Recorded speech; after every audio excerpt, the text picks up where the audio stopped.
So if you don't know who DJ Vlad is, he's a DJ. I mean, obviously DJ Vlad. He's a Russian guy. He used to sell mixtapes, and now he has a very popular hip hop website. You know, Vlad on his interview show on YouTube, he'll usually invite rappers and entertainers to come speak on his show.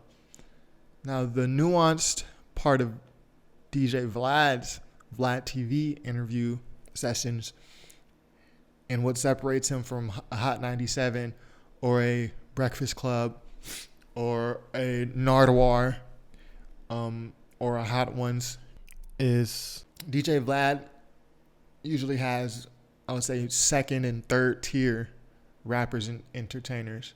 So you on Vlad TV, at least at this point in time, you usually won't see a Jay-Z or a Drake or a Kanye West or even a Meek Mill. So because DJ Vlad has, you know, these second tier or these B-list or underground rappers and entertainers, the interviewees themselves aren't as enticing as what you have on a Breakfast Club.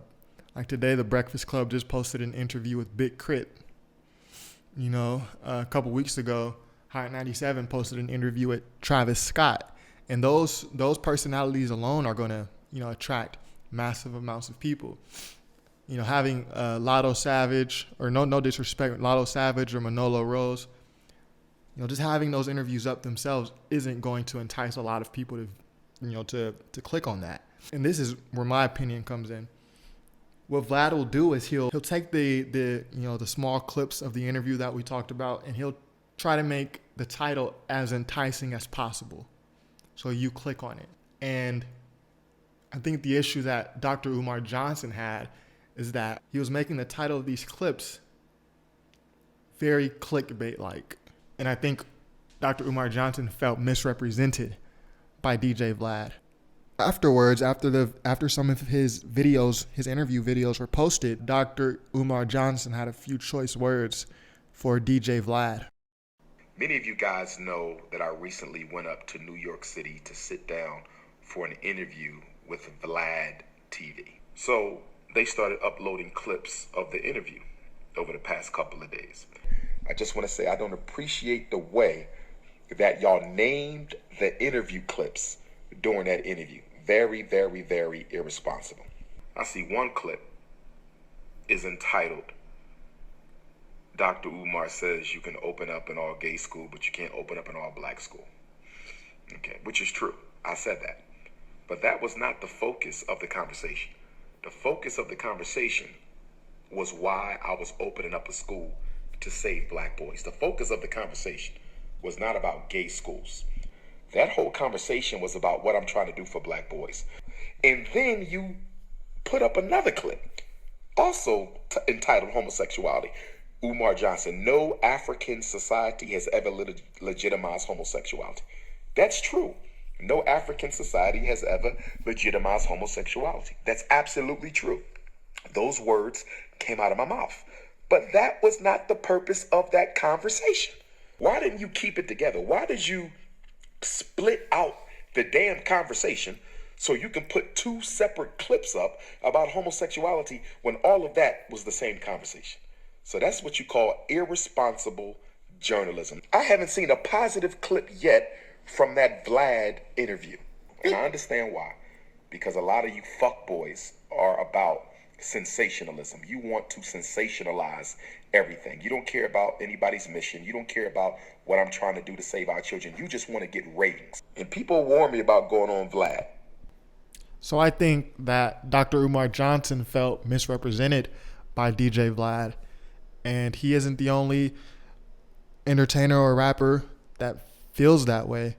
In 2013, Casey Veggies tweeted, and I quote, "I don't fuck with Vlad TV or DJ Vlad for asking me sus questions and taking my words and trying to turn it into something negative for views." So it's basically the same thing that Dr. Umar Johnson said. LA rapper Casey Veggies said the same thing. Joe Budden has also critiqued DJ Vlad for shoddy journalism. And the point was, I think, what was he calling him, a culture vulture? But he was saying, how could you're just not a journalist, and you're just exploiting, and just, it was, I think more or less what he was saying was, you put people on that couch for clickbait, not the truth, because you didn't go for both sides.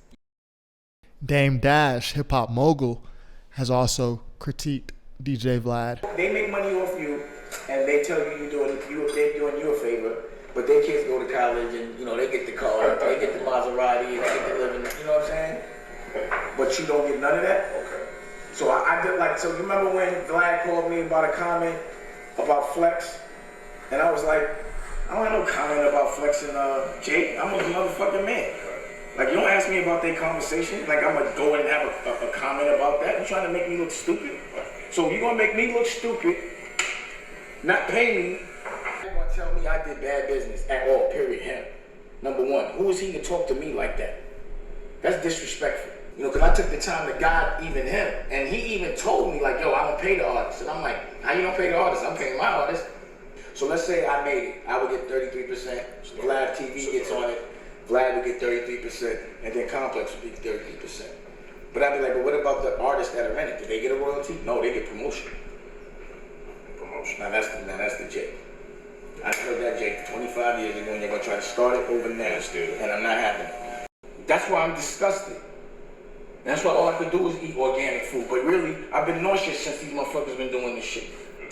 Nauseous, like I'm juicing on for a little bit. I've just been nauseous. These fucking dudes make me nauseous, and I want to be able to eat again. So they gotta get out of here so I can eat. Period. Because they make us all nauseous. My whole culture.